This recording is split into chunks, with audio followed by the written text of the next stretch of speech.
Welcome to the Choosing Happiness podcast with me, your host, Rüdrani Devi, the Happiness Lady. In these conversations, we will be discussing an uncommon way to find joy in your life with weekly special guests. Did you know you could choose your happy? Won't you come and play and discover how these magical tools could work for you? Let's do this.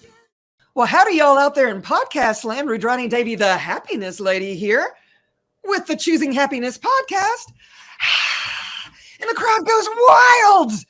And today, I'm very happy, as you can see, to introduce my next guest. Quite amazing. She's a doctor. She's a mother.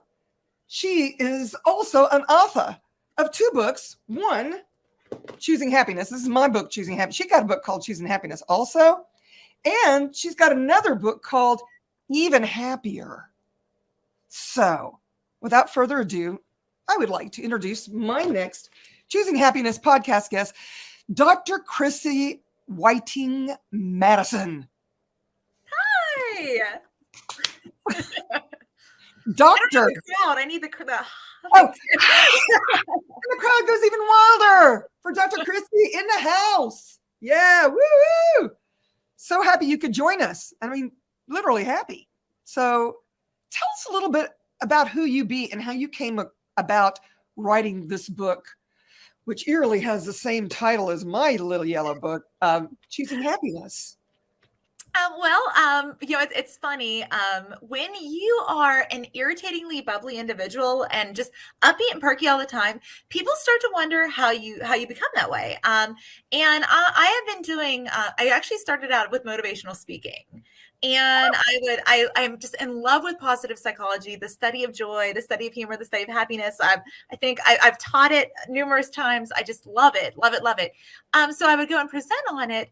And it was funny. I remember I was actually presenting at the Arkansas Rehabilitation Conference in Hot Springs, Arkansas, when an individual approached me after and said, I swear if I could put you into like a little bottle or like a pill, like you could be like the most prolific drug dealer of all time. And I was like, yay, that's awesome. She's like, but she's like, have you ever thought about writing a book and telling the world how you stay you? And me being me, I thought, why not? And, I'm looking for the next big project. If I don't have a project, I'm kind of lost. So, energy, and not enough outlets, is part of my problem. But, honestly, it ended up being one of the best decisions I ever made. I love being an author. It's really propelled me to do more speaking engagements. I presented internationally at this point. And I just love sharing, what makes me happy. So maybe other people can find some tips or tricks that will help them on their own road to happiness. I love it. Now I also have a book called Choosing Happiness. I have tools in my book. What is one of your favorite tools in your book that you would like for our listeners to know about and, how they could get their happy on? Oh, only one? Okay. We can talk about several. One of my favorites, my students actually affectionately call it Dr. Chrissy's 5 for 5. In the 5 for 5 rule, it's really being a self-aware, right? And, maybe a little bit of CBT for those of you that are psychology people out there. Really just to kind of catch yourself and saying, hey, I'm doing this again. And, one of the things I really like to challenge individuals that are, participating in one of my workshops or one of my students or reading my book is to really become aware of when you feel yourself starting to tense up, to feel anxious, to worry, to get angry, to get sad. There's always those little things that kind of tell us it's coming, right? Yeah. And then, and then my challenge for that is to stop yourself and ask yourself, is this going to matter in 5 months? Huh. And if it doesn't, don't give it 5 minutes because it's not worth it. And you would be shocked and maybe a little bit horrified at how often the answer is no. And we're still crying and yelling and swearing and dropping all the profanities. And the answer is really no. In 5 months, it's going to be over and done with. Huge in the world of a college student because the semester is going to be over. And you know what? Either you passed or you didn't. Why are you losing sleep? Either you did the work and you're okay or you're not. But yet people will ruminate. And I think that the art of rumination itself is a very dangerous, slippery slope. Well, it's interesting. I love the way you put that, and I think that's a wonderful tool to use. It's likened to something I'll say to people. I said, are you making this significant, or for what reason are you making this significant? Is it really going to matter? You said like in 5 months. I'm like, if you choose this, what's it going to create in 5 years? Because that's a number that is so far out of their world.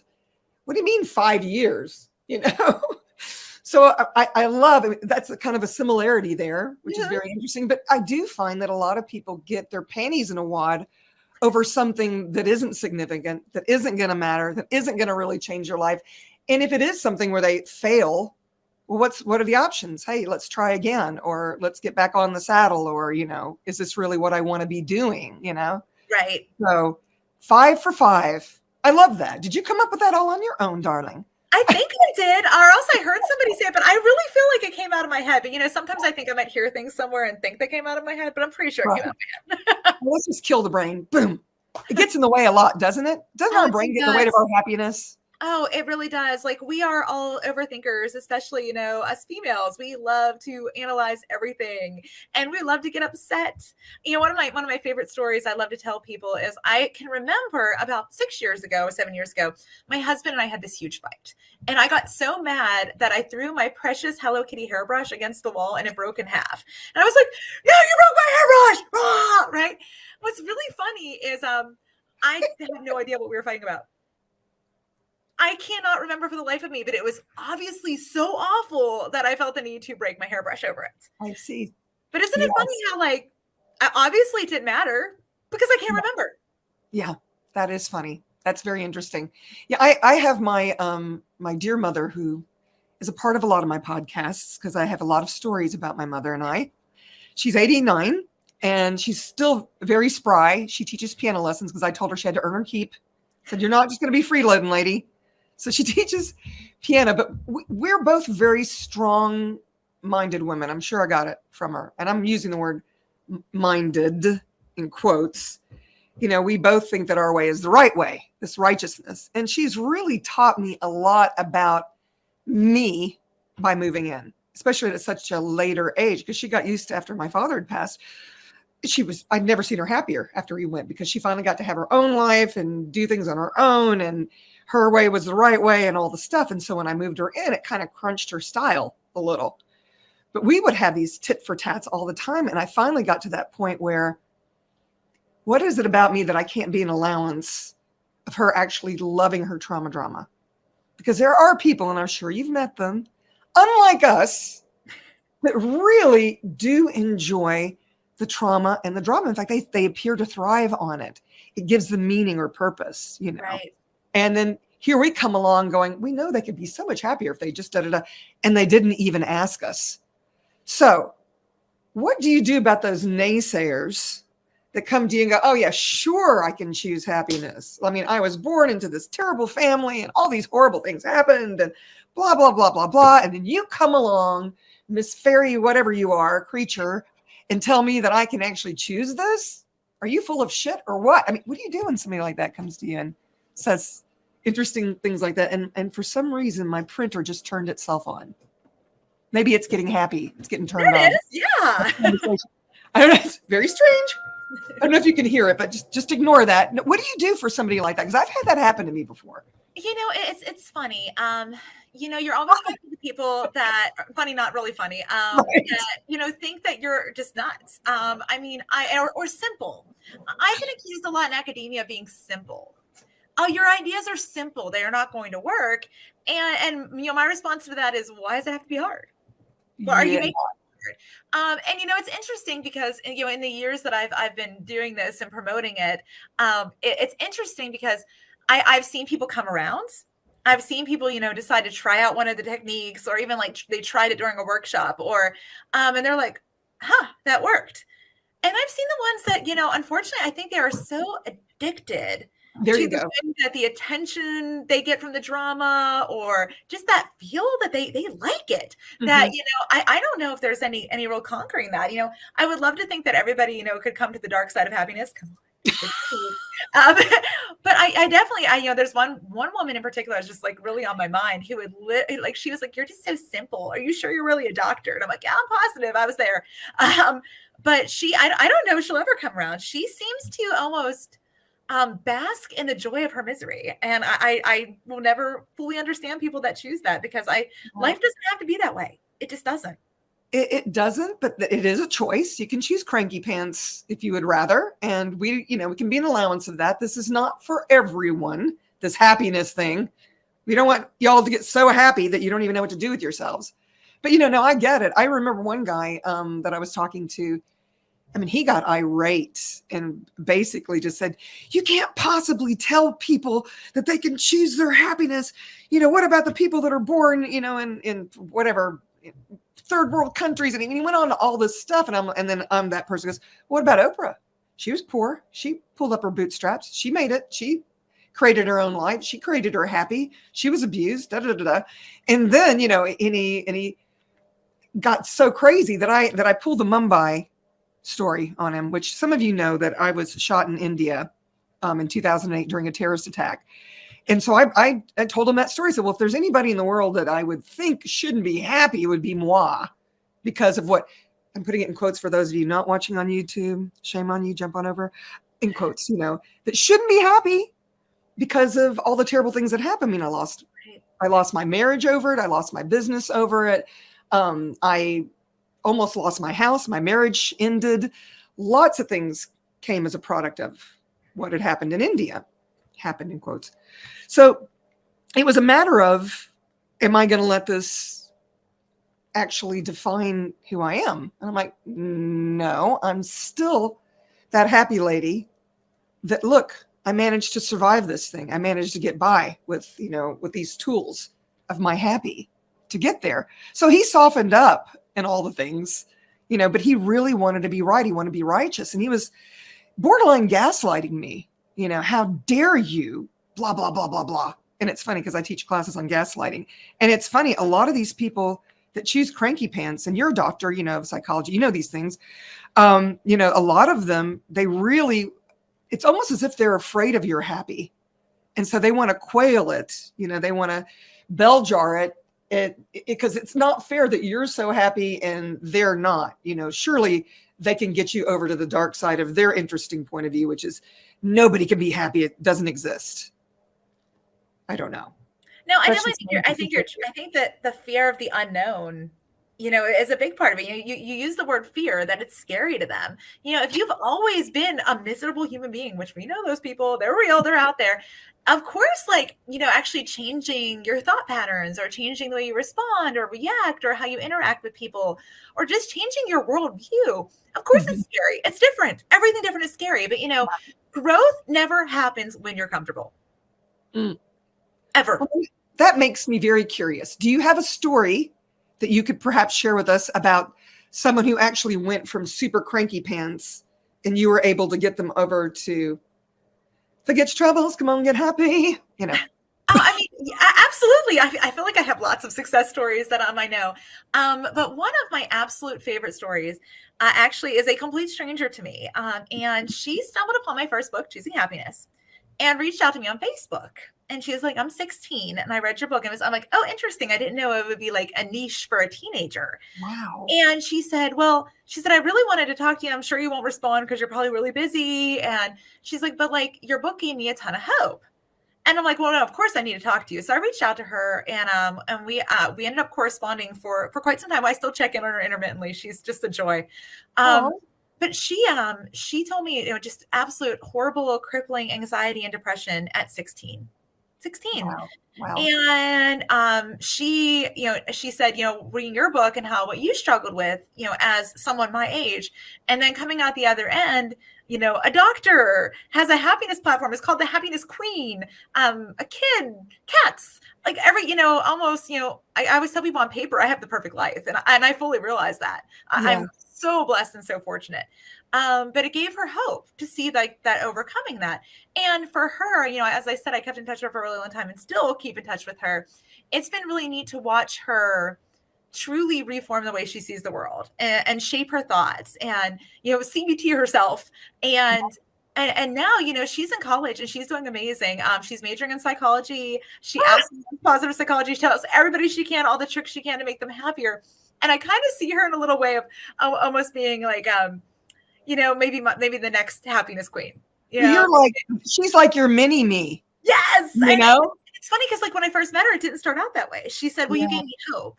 But the hope manifested into something so much more. And it's just been neat to watch the transformation. She was willing to actually choose it. So now this begs the question, because she said, I didn't actually read your book. I read excerpts, so forgive me.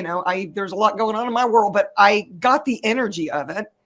What was it in your book where you talk about the struggles you had at 16? Can you share that with us? Sure. My first book is almost like autobiographical in nature. The way it was suggested to me is, tell the world how you do it. Tell the world how you've done it and how you are you. And so, yes, I talked about the things I went through. I talked about, my suicide attempt at 15. I talked about that. Look, I came from that, I still work in mental health and I teach psychology. I wear many hats. And I think, for me, it's so about genuineness and transparency that like, hey guys, you can come out the other side. There is another side. Yeah. And that's really like the whole purview of the first book. The second book, it brings into more how other people do it. How to keep going. So if that was my research based on, maybe I'm not bubbly enough. Maybe I should keep going. and now we're going to do a workbook that I'm playing with titles for. It's probably going to be something like I'm getting happier or another play on words. I've got to acknowledge that, you're kind of insanely happy. So for you to say, I've got to get happier is just very funny to me. I mean, I can relate on some levels. I don't know what it was that was driving you to the possibility of suicide.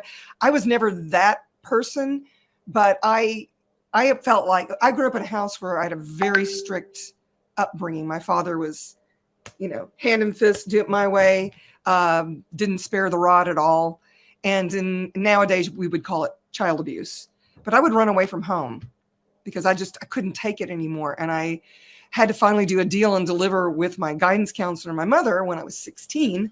And I skipped a grade and graduated a year early to go to college at 16 to get away from my father because he was so abusive. And I'm one of 6 kids.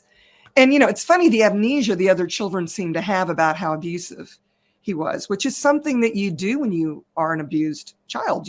As you know, to save yourself, I'm putting that in quotes, y'all, save yourself, you do what you have to do. And for me, I would just float out of my body. And then when I got older, I forgot all about these things until PTSD reared its ugly head.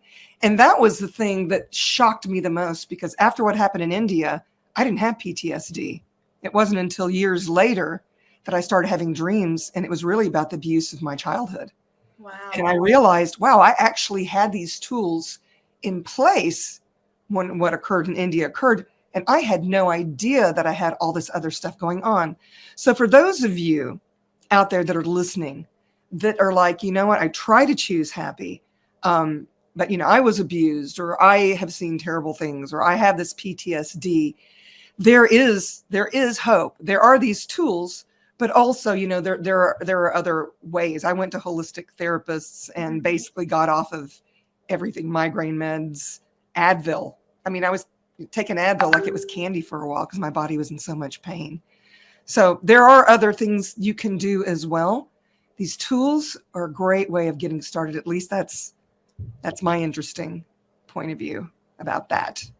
So, well, I'm very careful. If meds work for you, great. If you need therapy, great. I'm never going to be one to say that that's not a benefit or not beneficial. Or, there's some really great holistic care. There's some really great herbal, natural things out there that are absolutely fantastic. Work for you. What this really is for me is it's just tips to keep you in a better place, to keep you in a better mental state. Do I suggest that you will probably walk around as bubbly and bouncy as me? Probably not. But, as my husband likes to say, thank God there's only one. Oh, my God. Because he makes this. So. You totally pulled that out of my head. I was going to ask, is he as crazy happy as you are? Because, we're a lot, girl. Oh, we are. We're so extra. Oh, yeah. So, I mean, I remember when one of my students told me I was extra, and I was like, extra what? And he's like, extra. And I'm like, okay, I now I've totally owned the extraness of myself. Yeah. I'm extra fizzy. I'm extra exuberant. I'm extra happy. I'm extra this. And you know what, you guys, I'll be honest. I'm not like this 100% of the time. This is, I think, what works for me. It's kind of a joke a little bit. Sorry, not sorry. I'm a little immature. And, you know, I have my props, you know, I have my, if I want to start singing or whatever it is, you know, I'm just silly. And I don't take life very seriously. And for a lot of people, they see that as not being a kindness. And for me, it's like, hey, I actually, you know, if you want to be cranky, I'm an allowance of that. If you want to be happy, I'm an allowance of that. Who am I to tell you how to live your life? And I live my life, you know, I don't care if anybody tells me how to live it or not. I'm going to listen. If it's light for me, I'll go for it. If it isn't. So, you know, for me, being the happiness lady, it isn't like a 24/7 kind of thing. It really is a choice for me. It's like, why wouldn't I choose it? Why wouldn't I be in that space? It's a lot easier. You know, it's actually a lot harder to frown than it is to smile. It is. There's a whole science behind that, the muscles and. Mm-hmm. Absolutely. And if I have to cry, oh man, I do that snot crying thing so well.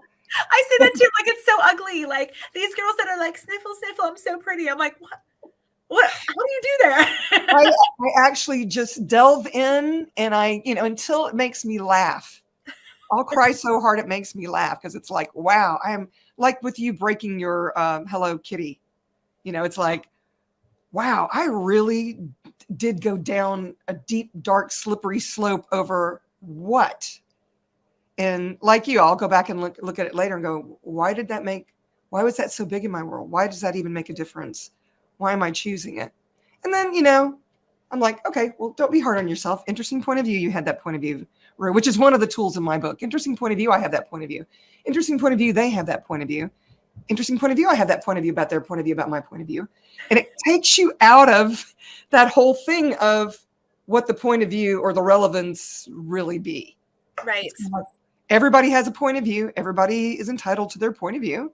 And if I don't make it relevant in my world, it can't really touch me. Because here's the thing, you guys, when somebody accuses you of something,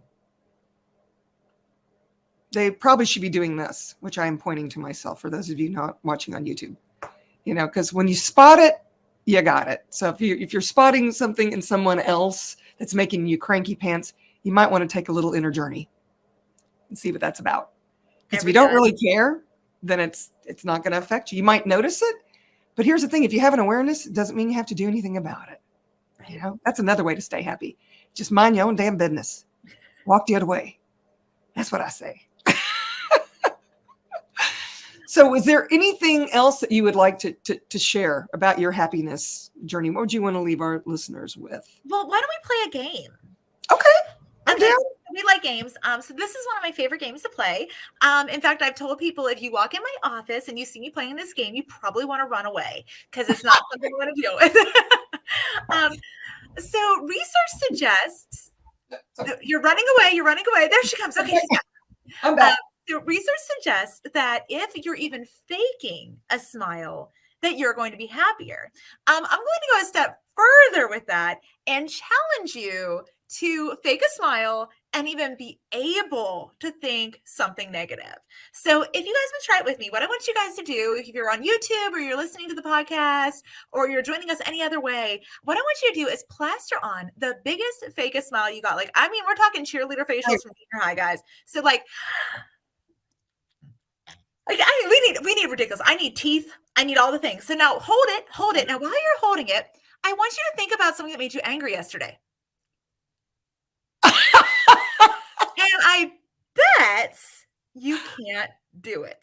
It's a little difficult because even that doesn't make any sense anymore. We were having some internet issues and all sorts of gremlins were interfering with a live we were doing. And I was like, and then it's like, it ended up being really funny.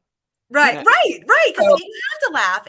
But it's funny. I have everything that goes from that it's very hard or to it's actually impossible. Yeah. And, so if I find myself having a bad day, which shockingly enough, I have those. What? No. And if I'm in my office, you see me like you probably want to run away because I'm probably dealing with some stuff. But am I going to be better in like 2 seconds? Yes, because it's really hard to ruminate or perseverate if you're smiling. I used to teach meditation classes, and we would sometimes, on the occasion, you'll get a giggler in the meditation class. And I was like, you know what? Let's actually go down this road, you guys. I want you all to start laughing. And we would find ourselves laughing so hard we were gasping for air, because it's funny when somebody's trying to not laugh and they're laughing. So even if you're like fake laughing,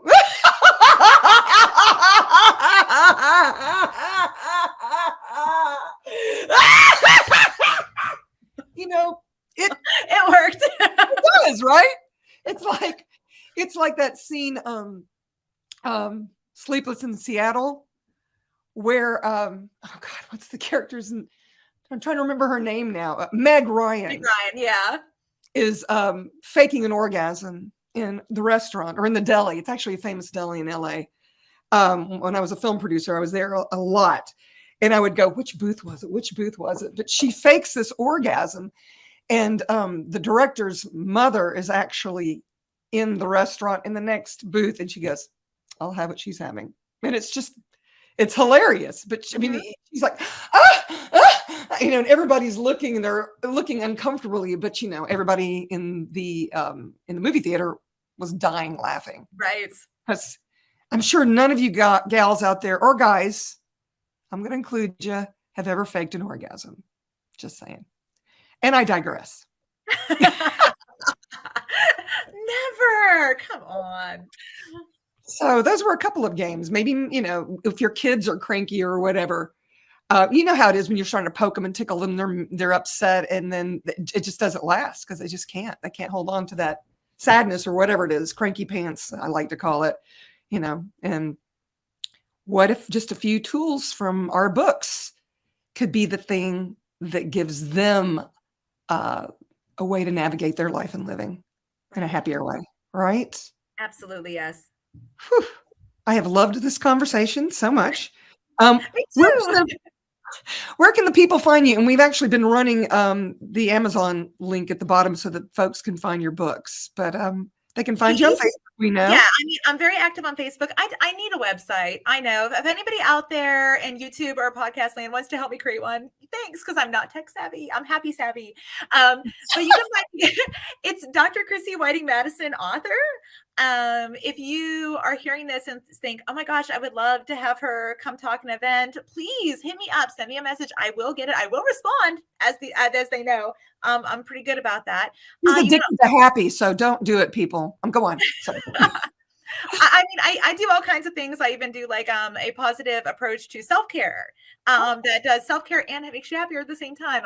I do a whole bunch of different workshops. So if you're hearing me today and you're like, I need to have her talk to us, I do Zoom, I do in person, Teams, whatever you need, just reach out. I also, my email, you can reach out to me that way. It's just my name. It's Chrissy Whiting, ChrissysWhiting@gmail.com.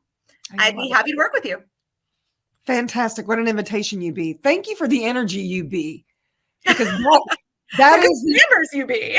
Well, I'm just saying that's the invitation, because we're a very special invitation. I'm just going to leave it at that. We're very different than a lot of people out there in the world. And when I actually watched one of your other interviews, I was like, yeah, I definitely need to have that gal on the podcast, because she is oozing. It's like she's disgustingly happy. I get that a lot. It gets kind of gross. Yeah. I love it. I love it so much. Here's the thing is I'm happy to teach you. I'm not just going to be happy and keep it all to myself and go, I know something you don't know. I'm not like that. My goal is a happiness revolution. I talk about that all the time. And let's love it. Your place. We might be playing together in the future. I would love that.